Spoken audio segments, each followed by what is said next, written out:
Ahí ya tenemos solo la presentación. Sí, sí se mira. Sí, Perfecto. correcto. ¿Sí? Ok. Ahí vamos bien, ¿verdad? Sí, va. Ya. Perfecto, excelente. Bien. Primero que todo, pues saludarles. Ya teniendo ahí la presentación, ya como que el estrés baja, ya todo está bien. Saludarles, esperando, ¿verdad?, que esta capacitación les brinde cierto contenido. Ahorita lo que vamos a trabajar, básicamente ya estamos por finalizar el año, se está organizando desde la departamental, distrital, esta es una serie de capacitaciones en esta temática. Pero hoy, más que todo, yo sé que muchos de ustedes van a esperar que tal vez vengan muchas herramientas aquí para poder desarrollar en los salones de clases. Pero primero necesitamos conceptualizarlos a ustedes, porque tal vez han tenido niños o tienen niños con estas dificultades, pero no sabemos diagnosticarlos o no sabemos diferenciar si es una dificultad de aprendizaje o es que hay una negligencia, ¿verdad?, en parte del proceso de aprendizaje del niño. Y lo que queremos hoy es conceptualizarlos para que ustedes también nos vayan guiando, nos vayan ayudando a nosotros para poderles traer capacitaciones que vayan en pro del mejoramiento en el proceso educativo. Porque ahorita van a decirme, Casey, pero tal vez al final de la capacitación que ustedes van a ver no es muy larga, porque la idea es darles el contenido que ustedes necesitan para poder al final juntos, poder tal vez tener un espacio donde podamos ya dejar algunas ideas para trabajar el próximo año y ya en presencia del próximo año, pues comenzar estas capacitaciones ya con herramientas para que ustedes también las puedan llevar a sus salones de clases. Entonces, el tema de esta capacitación de hoy es dificultades, problemas o trastornos de aprendizaje. Para nosotros los psicólogos, en el manual diagnóstico de los trastornos mentales, que se los voy a enseñar acá, tengo la oportunidad de tenerlo, que es el DSM-5, nosotros manejamos este tema como trastornos específicos del aprendizaje. Esa es la valoración que se le ha dado ahora clínicamente a estas dificultades que nosotros podemos encontrar en el aula, pero que son trastornos específicos del aprendizaje. Y vamos a decir que son específicos porque encontramos el trastorno de la lectura, el trastorno de la escritura y el trastorno en matemáticas, que ya les vamos a referenciar los nombres que ellos tienen, ¿verdad? Pero que es importante identificar que esas son las áreas en que probablemente vamos a tener dificultades en los salones de clases con nuestros niños. Ok, una vez que ya hemos dado el tema, vamos a pasar acá al concepto. Son un término genérico que se refiere a un grupo heterogéneo de trastornos manifestados por dificultades significativas en la adquisición, uso de la capacidad para entender, hablar, leer, escribir, razonar, organizar, almacenar o usar información oral y escrita para las matemáticas. Entonces, vemos que este término de las dificultades en el aprendizaje, en la utilización de actividades académicas, va relacionado con heterogéneo, o sea que no va solito, no va solito. Lo que hablaba el doctor acerca de la parte orgánica en el niño, ¿verdad? Que es su salud, sus condiciones, cómo están, eso también infiere en el desarrollo del niño y puede tener repercusión en que el niño pueda tener algún tipo de dificultad. Los niños y niñas jóvenes que tienen problemas de aprendizaje poseen un nivel de inteligencia promedio o superior al promedio. No quiere decir esto que un niño que tenga dificultades de aprendizaje o que tenga un trastorno específico del aprendizaje no tiene una inteligencia, sí tiene una inteligencia. Lo único que tiene una área donde hay una dificultad, donde esa área es la que vamos a ir nosotros fortaleciendo para que él pueda lograr ese aprendizaje. Porque no son niños que carezcan de inteligencia, a menos que ya sea un trastorno del neurodesarrollo, que si haya una dificultad del aprendizaje, pero ya no lo consideraría como dificultad de aprendizaje, sino como retraso mental, que lo que ahora le conocemos como déficit intelectual. Antes decíamos que este niño tiene un retraso mental. Esa categorización ya no la usamos. Ahora utilizamos un déficit intelectual. Pero vamos a quedar claros entonces aquí que el niño tiene una inteligencia. ya sea promedio, porque esté en el nivel media, en una media igual que la mayoría de los niños, o puede ser más inteligente del promedio, aún a pesar de que puede estar teniendo un trastorno específico del aprendizaje. Características de los niños con problemas de aprendizaje. Okay. ¿Qué características tienen estos niños? Y si yo se las preguntase a ustedes ahorita que me están escuchando, probablemente ustedes me las van a mencionar, pero es importante que las podamos identificar no solo como al ojo mío, como yo como docente tengo tantos años de experiencia, no, sí que podamos decir, ok, estas son las características y tengo que estar muy clara que mi niño, o muy claro que mi niño tiene esta característica para yo hacer una referencia, porque va a necesitar un diagnóstico. ¿Y cuáles son esas características? Dificultad para entender y seguir instrucciones. Los niños que presentan trastornos del aprendizaje tienen dificultad para entender, tienen dificultad para seguir una instrucción. Y a veces los docentes creemos que ese niño no me quiere hacer caso o ese niño no hace lo que yo le digo.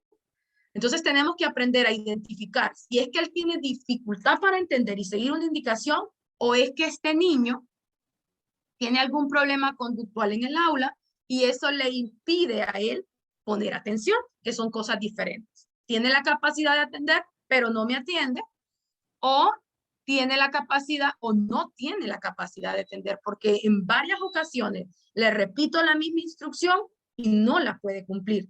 Dificultad para recordar lo que se le acaba de decir. Profe, ¿pero qué fue lo que dijo usted? Entonces tengo que ir yo, ya en mi proceso, con él, que estoy en el aula de clase, que soy la persona más indicada para saberlo, pero lo acabo de repetir, Juan. No, pero es que no lo recuerdo. ¿Lo puede volver a repetir? Entonces me voy dando cuenta si él tiene una dificultad de recordar lo que le acabo de decir o es que él estaba en otra cosa y no me escuchó. Pero tengo que ir aprendiendo esa diferencia. No domina destrezas básicas de lectura, de letreo, escritura o matemáticas. Esto, el niño tiene dificultades en la lectura, no lee, no escribe correctamente o presenta dificultades en conocimientos básicos como suma, resta, multiplicación, división. Dificultades para distinguir entre la derecha y la izquierda. Esta área es sumamente importante y a mí por eso me encanta mucho el trabajo de la maestra de preescolar. Y aquí compartiendo un poquito de las anécdotas, a mí era una de las áreas que a mí me encantaba, el área de preescolar. Quise especializarme en ella, pero esta es una de las áreas más importantes en el proceso educativo, si no es de decirles la más importante. Si el niño o la niña en el proceso de desarrollo de sus lateralidades no lo logra hacer, ese es un indicador de que este niño va a tener dificultades en el proceso de la lectoescritura. ¿Vamos bien ahí? ¿No los he perdido? Ok. No, excelente. Gracias. Entonces, ustedes me van guiando porque a veces como cuando uno está aquí solito, siente que está hablando sola. Yo lo quería hacer presencial para poderlos ver, pero es un encanto poder estar aquí. Entonces, es importante que si ese niño que llega a mí en primer grado y hago el proceso de preparación, hago el periodo de preparación y a pesar de todas las actividades que yo hago en lateralidad, él todavía sigue teniendo dificultad en derecha e izquierda, ojo profesor, ahí vamos a tener una dificultad de aprendizaje y la podemos solventar. ¿Por qué la podemos solventar? Porque ya lo identificamos. Tiene dificultades de derecha e izquierda. Entonces quiere decir que tengo que reforzarlo más que a la mayoría. No quiere decir que probablemente este niño lo va a lograr al 100%, pero ya lo identifiqué. Y no solo eso, deberían de haber fichas de registro de los kinderes cuando esos niños no llegan a primer grado, para que el kinder me diga si lo maneja o no maneja esa área. Las siguientes son dificultad de identificación de palabras o tendencia a escribir las letras, palabras o números al revés. Ay, es que mire que mi hijo escribe al revés, profe, el número 7. Ojo, aquí nos está dando otra alerta. Lo escribe al revés. ¿Por qué? Porque el proceso de la lectoescritura, el proceso de aprender a leer y escribir, es algo sumamente complejo para nuestro cerebro. Por eso cuando logramos leer y escribir, es como, wow, lo logramos. Y la carita de los niños también nos lo dice.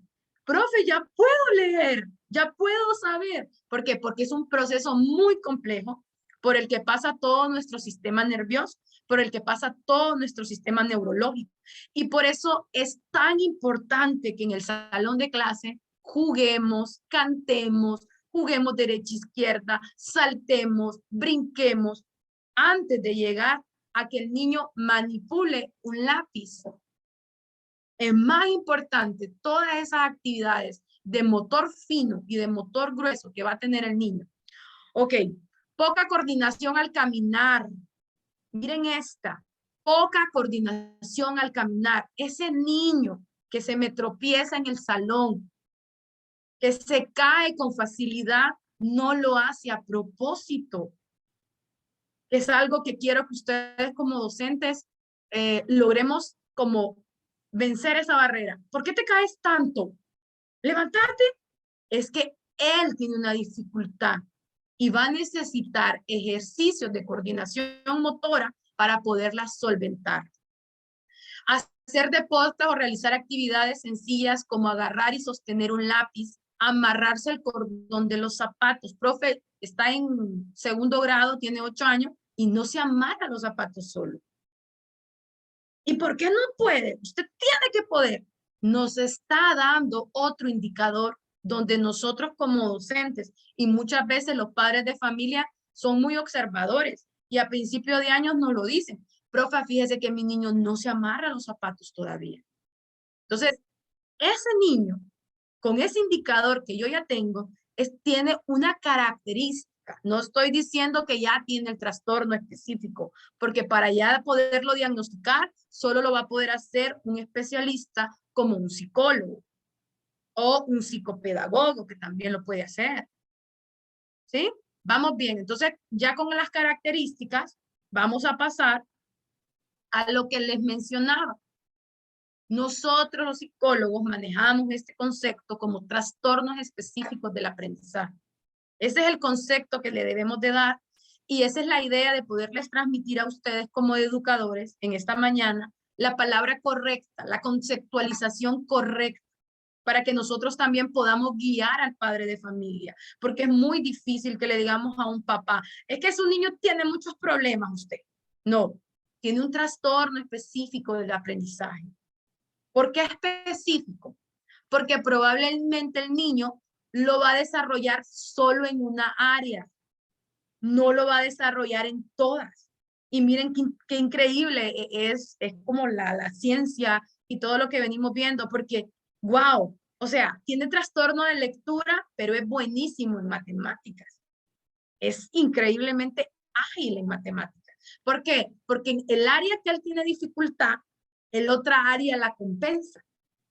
Entonces, si yo como maestra me doy cuenta de esas dificultades, voy a saber cómo trabajar con él y ahí viene otro tema que serían los tipos de aprendizaje y los estilos como el niño aprende, pero ya ese sería otro tema. Entonces vamos a definir que un trastorno específico del aprendizaje es un trastorno en uno o más procesos psicológicos básicos en la comprensión o en el uso del lenguaje hablado o escrito, que se puede manifestar en habilidades imperfectas para escuchar, hablar, leer, escribir, deletrear o hacer cálculos matemáticos. El término no incluye condiciones que se presentan dificultades en el ámbito escolar como resultado de déficit auditivo, visual, motores o retraso mental, alteraciones emocionales o desventajas ambientales, culturales y económicas. Aquí les vuelvo a marcar. Cuando hablamos de un trastorno específico del aprendizaje, estamos hablando de 3. Lectura, escritura, cálculo. Ya lo demás son factores ambientales. ¿Sí? Ok. Aquí entramos entonces con el primer trastorno específico del aprendizaje que muchos conocemos como dislexia. Y solo con el hecho de escuchar la palabra dislexia, ya sabemos que lexia significa dificultad con las palabras. Eso es lo que significa la dislexia. Dificultad con las palabras. No dice que el niño no va a aprender a leer. Es que va a tener una dificultad, como la mayoría de todos nosotros, que aún a pesar de tener una inteligencia promedio, somos buenos en algunas cosas, otros somos buenos en otras, pero no somos buenos en todo. ¿Ok? Entonces, cuando tenemos un niño con una dificultad de aprendizaje, que ya sabemos que específicamente puede ser una dislexia, y vamos a identificar entonces conceptualmente que la dislexia es un síndrome que afecta la identificación y memorización de letras o grupo de letras, falta de orden rítmico en la colocación y la mala estructuración de las frases, afectando tanto la lectura como la escritura. Obviamente, no me lee bien, va a tener dificultad para escribir. ¿Por qué? Porque va a escribir como escucha. Y yo sé que ustedes, al estar sentados hoy aquí, son docentes con mucha experiencia en los salones de clase y ustedes van a decir, ok, pero si este niño entonces tiene dificultad para escuchar, ¿cómo le reforzaría yo esa dificultad para escuchar? ¿Cómo lo tendría que hacer? Obviamente que tengo que hacer un poquito más de esfuerzo en actividades con sonidos, porque es lo que necesita fortalecer el sonido.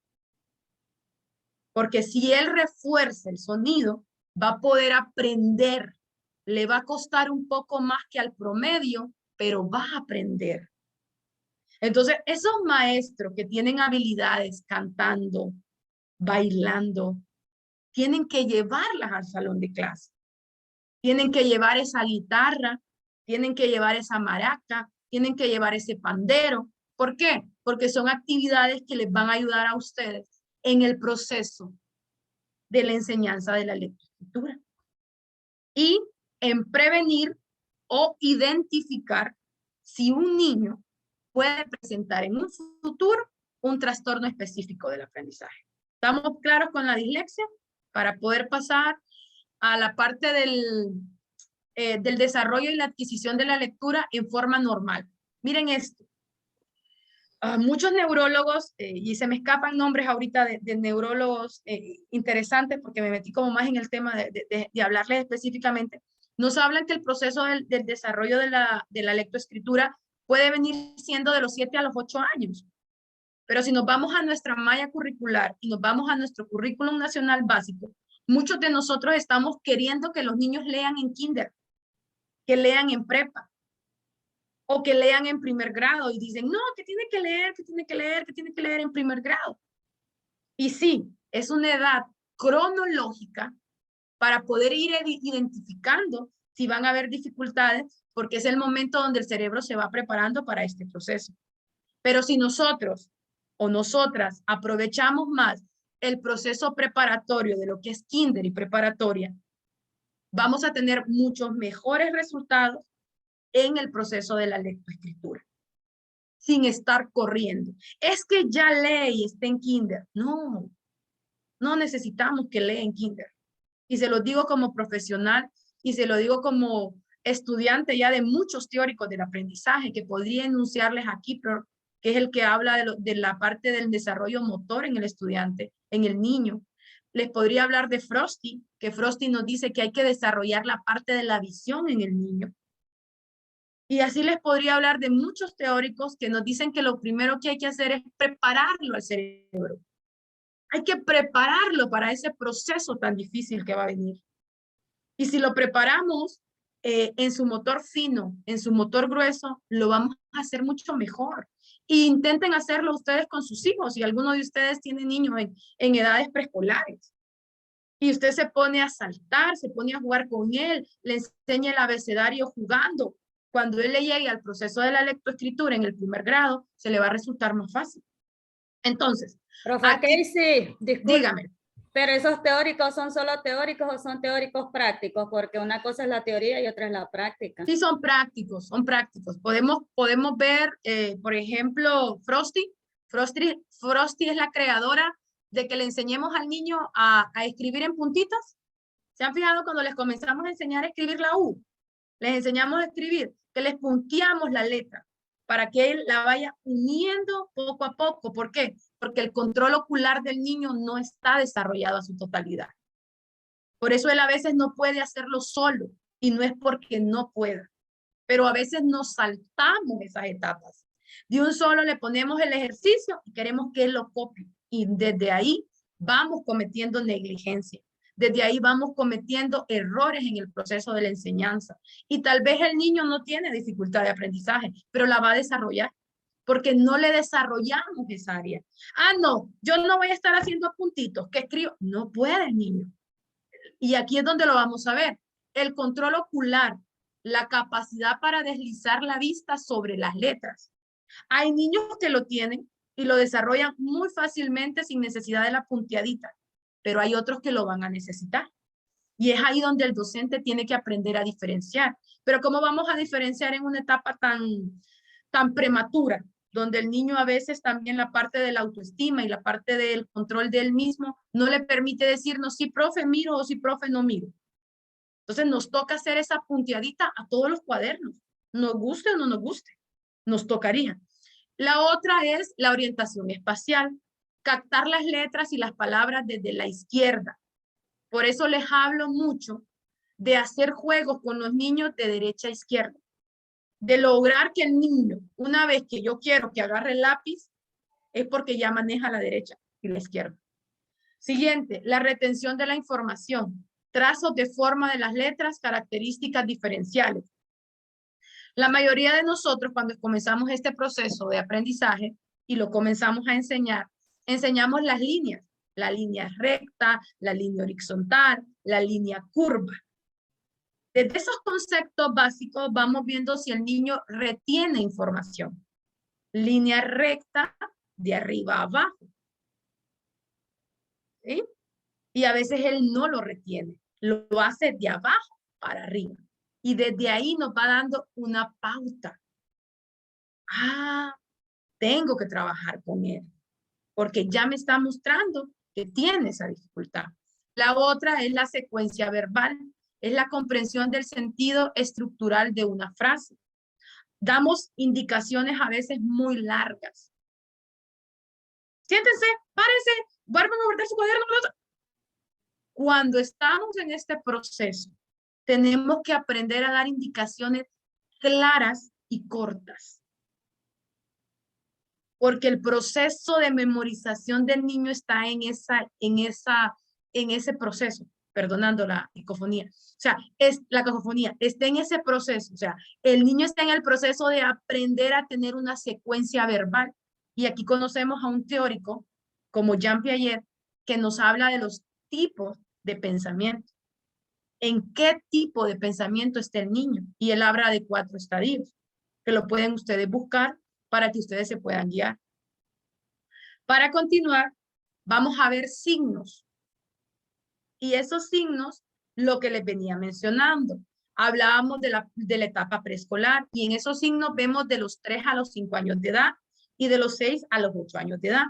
Entonces, ¿qué signo podemos tener que aprender a desarrollar ese ojo, que yo sé que ustedes como docentes ya lo tienen, porque ustedes desde que miran a un niño en muchas cosas, cómo come, cómo juega con sus compañeros, cómo se interrelaciona, ustedes dicen, ah, ve, él guarda su mochila, él guarda sus colores, etcétera, etcétera. Entonces uno ya va teniendo como una visualización de la personalidad de ese niño y ya va pudiendo identificar fortalezas y debilidades. Entonces aquí esos signos nos ayudan mucho. Es lento de hablar y dificultades de pronunciación, aunque no siempre tiene que haber dificultades relacionadas con el lenguaje oral.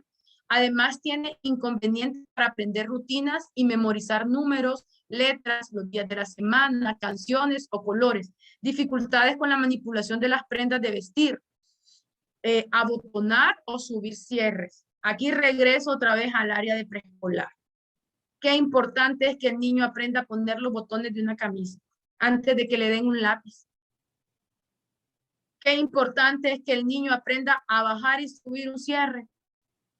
Y lo vemos mucho que hay una teórica como Montessori que nos enseña muchas de estas habilidades en el niño. que nos dice cómo enseñarle a bajar el cierre, cómo poner botones, cómo poner las cosas a las alturas de ellos. Ellos caminan en un mundo de gigantes, porque nosotros tenemos los enchufes de la luz a nuestra altura, tenemos el garrafón de lavarse las manos a nuestra altura, no a la altura de ellos. Y en actividades como estas podemos ir ayudando a que haya un mejor desarrollo cognitivo. Déjelo que él solo se ponga el botón. ¿Le va a costar? Sí le va a costar. Porque desde hacer la técnica de pinza en el niño, que es una de las más importantes, antes de agarrar el lápiz, pero a veces nos saltamos. No hace la técnica de pinza, pero agarre el lápiz. No le den el lápiz, porque en un futuro les va a desarrollar un trastorno o les va a desarrollar una dificultad que al final usted va a decir, ¿y cómo habrá pasado? ¿Y de dónde surgió esto? Porque este niño no me aprende. Porque si nosotros vamos dejando espacios, es como puentes rotos para el niño. ¿Cómo salta? Si no hay un espacio para que él pueda saltar de un estadio a otro. Ok. En la siguiente, de 6 a 8 años de edad, un signo importante es se suman dificultades en operaciones de lógica espacial y en la memoria secuencial, el nivel visual y auditivo.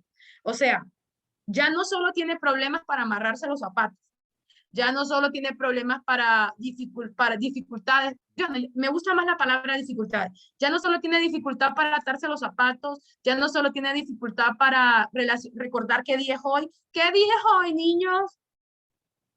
No saben. ¿Cómo que no sabe qué día es hoy?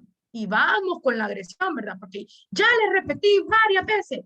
Entonces hay que tener mucho cuidado, porque desde ahí el niño nos está demostrando que hay algo en la memoria que le dificulta poder recordarlo.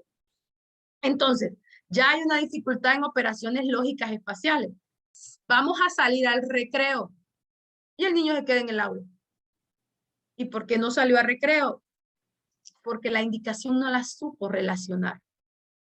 No la supo relacionar. Y ya venimos nosotros y ya como que hasta dudamos, ¿era que no les dijimos que salieran al recreo? ¿O será que no le dije? Pero en la medida que vamos compartiendo con ellos y que vamos conviviendo con ellos, nos vamos dando cuenta si la tiene o no, o fue a mí como docente que se me olvidó dar la indicación, ¿verdad? Porque somos humanos también. Entonces hay que tener mucho cuidado en esa parte. Ok, ya vimos la dificultad de la lectura. Ahora vamos a ver la dificultad específica en el aprendizaje de la escritura. Y hablamos primero de la lectura porque ya dijimos, si tiene dificultad para leer, me va a desarrollar dificultad para escribir. O es ahí donde hay un caso maravilloso, ¿verdad? Fíjese que yo a este niño todo lo que le copia en la pizarra lo copia perfectamente, pero no me lo puede leer. Y ahí vamos nosotros diferenciando si es un trastorno de escritura o es un trastorno de lectura. Porque decimos, pero ¿cómo es posible que sí copia en el cuaderno, pero no lee? O viceversa, no copia en el cuaderno, pero sí puede leer. Y ahí son los enredadijos de docentes como, este niño es que no quiere, porque bien puede hacer una cosa porque no hace la otra. Y ahí es donde entramos en ese juego de que nosotros creemos que el niño está cometiendo algo o que no lo hace porque no quiere. Y es ahí donde tenemos que identificar los factores y los signos para saber si este niño va a necesitar un diagnóstico. Y conocemos entonces la disgrafía, que es un trastorno específico del aprendizaje que afecta a la forma o el significado y tipo de funcional y es de tipo funcional. Se presenta en niños y en niñas con capacidades intelectuales normales, con adecuación y estimulación ambiental y sin trastornos neurológicos, sensoriales, motrices, afectivos o intensos. O sea, para que un niño tenga disgrafía, tenga dificultad para escribir, no quiere decir que tenga neurológicos, sensoriales, motrices, no. La dificultad que él tiene es específicamente visual para poder ver lo que está y escribirlo. Y tenemos la disortografía, que es la dificultad específica en el aprendizaje de las formas ortográficas. Afecta a la palabra, no su trazo. Su manifestación por el desconocimiento o negligencia de las reglas gramaticales, olvido y la confusión de los artículos y pequeñas palabras. Él puede escribir, pero tiene dificultades en memorizar las normas ortográficas. Entonces, por lo tanto, va a tener una distorgrafía. Hijo, pero ya te dije que antes de tal va P. O ya le dije que siempre la B va antes de O. Cuando nos aprendemos toda esta parte memorística de las dificultades del aprendizaje, cuando nos aprendemos toda esta parte memorística de las reglas ortográficas, vamos viendo que él ya tiene una dificultad. Entonces tenemos estos dos tipos, la disortografía y la disgrafía. Causas de la disgrafía y los signos. Ok, ¿cuáles son las causas de la disgrafía? Tipo madurativo, debido a trastorno o déficit en el desarrollo de la lateralización. Ojo, por eso les decía, derecha e izquierda. Este niño va a tener dificultades, me comienza a escribir en el cuaderno de aquí para allá. No lo hace.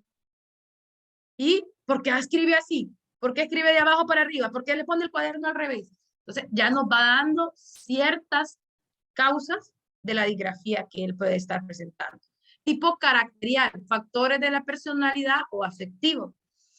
En el proceso de la enseñanza-aprendizaje, la autoestima es clave para el niño. Y ustedes lo miran en el salón de clase. Un niño que va teniendo dificultades para aprender no quiere ir al salón de clase porque los demás se burlan de él. Ah, es que no puede, profe. Y se comienzan a reír. Entonces vamos viendo que este tipo característico también influye en, en este problema de la escritura. Tipo pedagógicas. Deficiencia en el proceso de la enseñanza, orientación inadecuada, por ejemplo, iniciar con letras string y cambiar a cursiva. Bueno, uno de los graves errores que podemos cometer en el proceso de la lectoescritura es querer que el niño escriba ya letra cursiva, cuando todavía no ha logrado identificar el abecedario correctamente en letra y queremos ya que pase a la letra cursiva. ¿Y cuáles son los signos?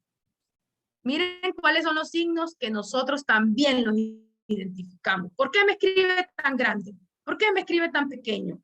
Tamaño de letras irregulares. Unas las hacen muy grandes y otras las hacen muy pequeñas. Pero el mío es el Tamaño de letras excesivamente grandes, que a veces las hacen muy grandes. El cambio en la forma de la letra, por ejemplo, comienza con string y pasa a usar la cursiva.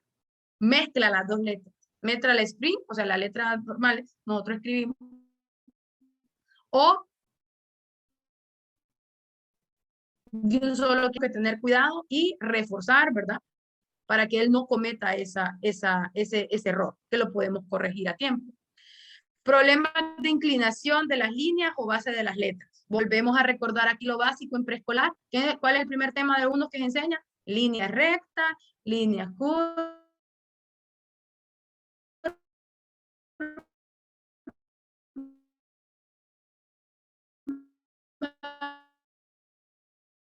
Le inclina la P. Trazos exagerados o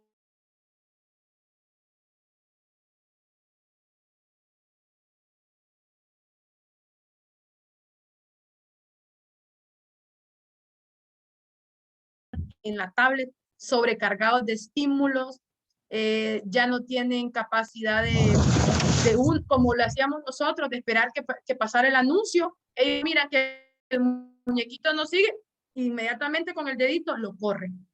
Y vamos viendo que eso se llama sobreestimulación. Si mi recomendación les vale, que yo también tengo una pequeñita que tengo esa situación, que trabajo mucho en casa, cómo se va a ir incrementando en los salones de clases, en la medida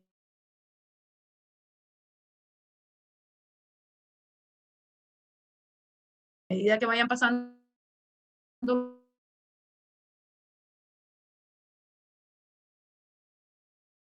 los años, y se van a acordar de mí, que vamos a ver más. Y es que nosotros estamos recargando a nuestros alumnos, no solo en el área preescolar. Estos problemas están afectando al educando, ¿verdad? Nosotros como maestra debemos de tener mucho cuidado en lo que estamos haciendo, tanto con los de prebásica y tanto con los de media, porque nosotros pensamos que venir y cargar al alumno con contenido estamos haciendo bien. No, si nuestro objetivo es, dice, aprender, que los niños aprendan jugando, que los niños aprendan haciendo las cosas y que lo hagan correctamente, ¿verdad? No es necesario correr y llenar a los alumnos de contenido. ¿De qué sirve que usted llene a un alumno de contenido si el niño no le está aprendiendo nada? No sirve de nada, porque en el futuro el afectado va a ser el alumno. Muchas gracias, Dios me lo bendiga. Y realmente que ahí es donde tenemos un reto, ¿verdad?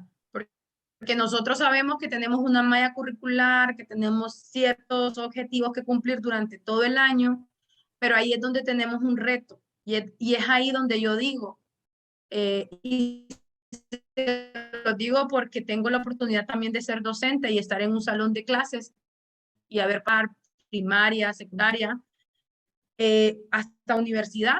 Entonces, es muy importante nuestro papel pedagógico. Es sumamente importante en el proceso de enseñanza-aprendizaje. Cómo nosotros estamos dosificando esos contenidos y cómo nosotros estamos logrando que ellos logren alcanzar las competencias necesarias. Pero, ojo, recordemos también que venimos de un proceso de pandemia. Estamos en una post-pandemia y todavía hay mucho que nos falta por ver en estos procesos. Porque hay niños que llegaron a séptimo y que estaban quinto, sexto, lo hicieron en casa.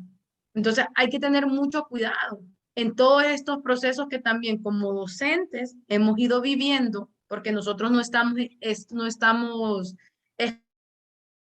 excluidos de estos procesos, los hemos vivido, para que puedan llegar estos conocimientos de la mejor manera a nuestros niños.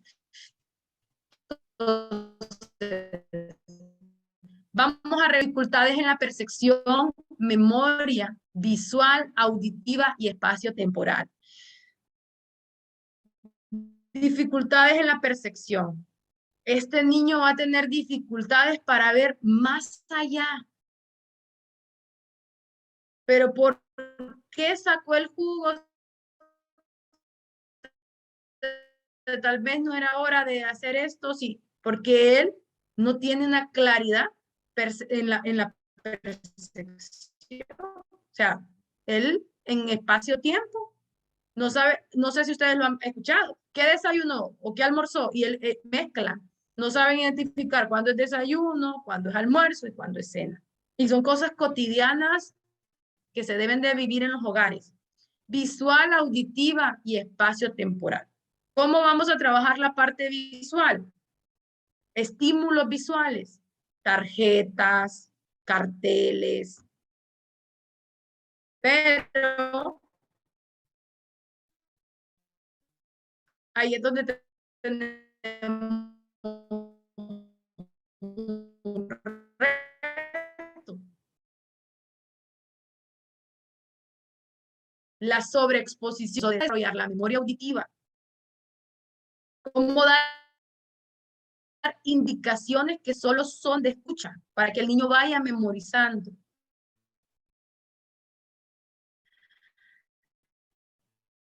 Tipo intelectual. Déficit, lo que antes, porque para lograr una transcripción correcta son necesarias operaciones de carácter lógico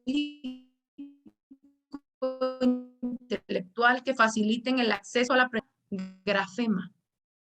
Escucho, escribo. Si este niño para pronunciar palabras tiene dificultad, así la escribir, porque así las escucho. ¿Qué ejercicio fonológico puedo hacer para que el niño desarrolle la lengua? Uno muy práctico, que como les digo, hay que hacer un taller de estas actividades, porque esto solo es teoría ahorita. El lápiz abajo de la lengua. Y no es una tarea muy complicada, pero sí se necesita disciplina.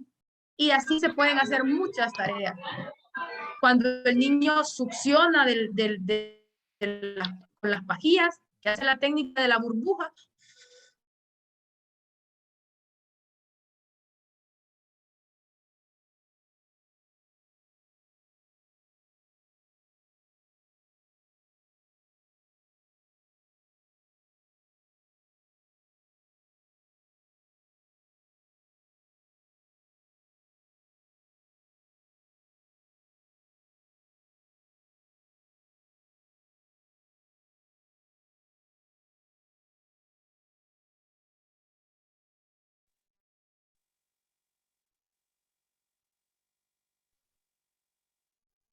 conecté. Te voy a compartir pantalla. Bajón de electricidad, dice Abraham. Bajón de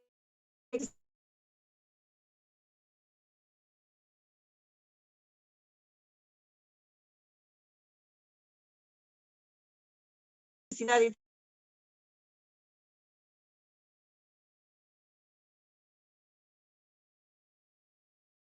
Miren, este es un tema precioso. Ahora sí, Casey, ya Es se un mira.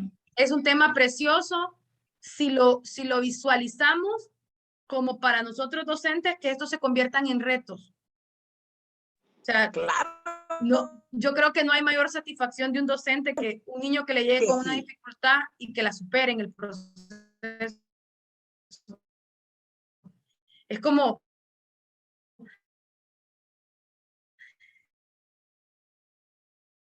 me gané el Oscar, pues para nosotros los docentes es como ganarnos el premio mayor. Como, wow, o sea, logré otras de aprendizaje, la dificultad de él para que él pueda poderlo hacer de mejor manera. Pero el trastorno no va a desaparecer una vez diagnosticado. ¿Sí? Si es un problema, o una dificultad, sí. Pero si ya está diagnosticado como trastorno, está diagnosticado, se trabaja en él, el niño puede aprender, porque puede aprender, pero ya vemos que lo va a hacer con cierto grado de dificultad. Pero ya para nosotros va a ser lo máximo porque ya lo sabemos.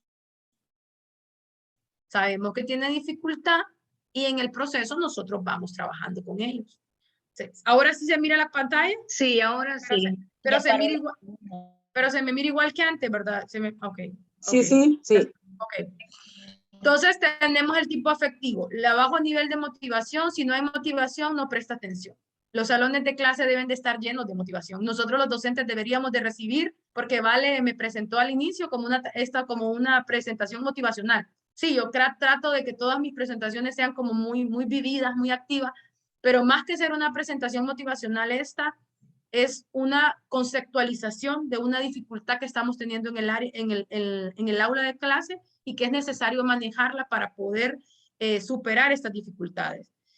Pero sí deberían de haber actividades motivacionales para el docente, porque si el docente está motivado, el aula de clase va a ser un espacio donde todos queremos estar, donde el niño no se quiere ir, donde para qué quiere irse a la casa si la mamá lo está esperando, pero él está feliz jugando con todo lo que encuentra en el salón de clase. Y así debería de ser ese proceso. Y el tipo pedagógico, métodos de enseñanza inadecuados. Y a veces el docente no es que mal enseña, es que no le actualizan los métodos o las dinámicas que podemos llevar a los salones de clases. Dificultades específicas en el aprendizaje de matemáticas, que ya vamos cerrando, que es la discalculia. Ya vimos la dislexia, ya vimos la disgrafía, ahora vamos a ver la discalculia. Y vamos a mencionar que la discalculia en el cálculo aritmético. cuando el rendimiento del niño o niña en pruebas estandarizadas de cálculo es significativamente menos de lo esperado para su edad y nivel escolar. Y nosotros somos capaces de identificarlo. No ha logrado memorizar los números del 1 al 10, no ha logrado hacer sumas básicas de un numeral, ni de 2 dígitos, y nosotros lo podemos ir viendo. Hay conceptualizaciones en el área de matemáticas que tiene dificultades. Cuando el niño se le enseña, por ejemplo, día, noche, que ya son contenidos que tienen mucho que ver con matemáticas, cantidades, el tiempo, qué día es, la hora, la fecha, y así comienza el proceso de la matemática. Por eso yo le digo a la mayoría de mis estudiantes de media que todos tenemos la capacidad de aprender. Todos tenemos la capacidad de aprender. Las matemáticas deberían de ser vividas de otra manera, no con el temor que las miramos desde que inician. Yo les digo, chicos, ¿por qué le tienen miedo a las matemáticas si las matemáticas las vivimos desde que nos levantamos? ¿A qué horas entramos a la escuela? A las 7. Entonces ya desde ahí vamos viendo una hora, o a qué horas es el recreo. En las actividades cotidianas que hacemos vemos las matemáticas. Si mamá me dio 100 lempiras para comprar merienda, ¿cuánto debo de llevar devuelto? Pero generamos a veces un temor innecesario en el proceso de enseñar matemáticas, cuando las matemáticas son vivenciales, lo vivimos a diario. Ok, causas de la discalculia. Organizar y registrar información mientras se resuelve un problema de matemáticas. Calcular problemas matemáticos. Comprender cómo funcionan los números y cómo se relacionan entre sí. Memorizar cálculos básicos. Usar símbolos matemáticos. Aquí tenemos 2 veces, usar símbolos matemáticos. Entonces, desde ahí, desde que le enseñamos al niño el signo más, el signo menos, desde ahí vamos haciendo los primeros pasos de las matemáticas. Desde que le decimos a qué horas es el recreo. Y él ya sabe porque el reloj está en el aula y sabe que cuando la agujita, la minutera está en un lado y la segunda, profe, ya es recreo. Entonces, vamos viendo desde cositas tan cotidianas, causas que nos pueden identificar la discalculia. Y ejemplo de discalculia presentados, podemos ver también como cuando ellos también tienen dificultad como para organizar los números, que a veces saben, comienza con 1, 2, 5, 6, se comieron el 4.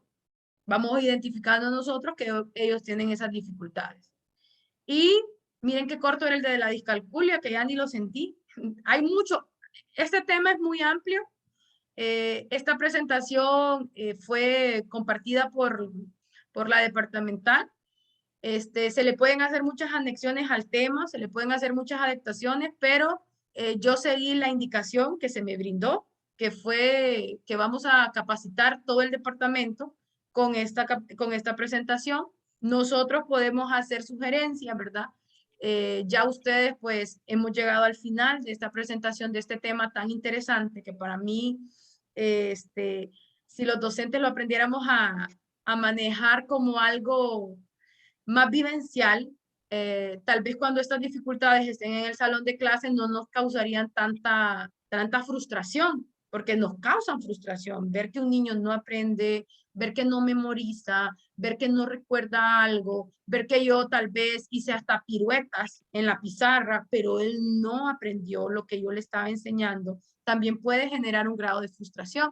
Entonces, ya como para hacer una retroalimentación, vimos que estos trastornos específicos del aprendizaje con dificultades en lectura, escritura y cálculo nos van a ayudar mucho, ¿verdad? No quiero que se me vayan a desmotivar y a decir, Casey, pero ¿por qué este tema lo vienen a dar hasta ahorita? Yo estoy muy contenta, yo felicité a la departamental porque le dije, no importa que lo hagamos al final, pero hagámoslo. O sea, la persona representante que está ahorita en el área, ella arrancó y yo le digo, no, o sea, ¿por qué no importa? Lo importante es que ya arrancamos.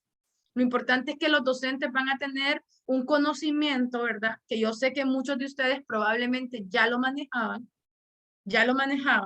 pero que considero que siempre uno de cada proceso de capacitación siempre adquiere algo nuevo. Se lo digo porque yo lo he vivido. Entonces, uno siempre adquiere algo nuevo y que tenemos que estar en esa disposición. Nosotros queremos escucharlos, creo que desde la distrital también se les quiere escuchar a ustedes, ¿verdad? Para que podamos hacer buenas alianzas y que este año nuevo que vamos a iniciar, este 2023, porque estamos por finalizar el 2022, pues podamos iniciarlo de la mejor manera posible y que si hay ideas, que si hay sugerencias, se hagan, porque a veces se dice, es que no hacen, es que no hicieron, pero que estamos a tiempo ahorita de poder hacerlas para que el próximo año podamos mejorar, ¿verdad? Estos procesos que yo sé que si yo les diera la oportunidad a ustedes, que me encantaría escucharles, ¿verdad? Si tienen alguna anécdota que compartir, porque me imagino yo que sí llegaron los niños con muchas dificultades a los salones de clase, que sí llegaron este 2022 con muchos retos ustedes como docentes y que ya se dan cuenta que cuando uno se capacita, puede tener la capacidad de tener nuevas herramientas para poder solventar estas situaciones y que eso como docentes nos generan estados de bienestar, que nos generan una salud mental más adecuada porque nos sentimos que estamos siendo útiles, nos sentimos que estamos haciendo las cosas bien. Pero cuando la mayoría vemos el proceso y decimos, ¿cómo le hago aquí? ¿Cómo lo hago? No sé qué hacer, pero ya vemos esta iniciativa. Entonces, por lo menos de mi parte, agradecer a la distrital por haberme tomado en consideración para compartir con ustedes este tema, donde fuimos capacitadas un grupo de docentes para poder hacer efectos multiplicadores y felicitar también a la departamental porque considero que lo importante es iniciar, no importa si lo iniciamos ya finalizando el año, pero lo importante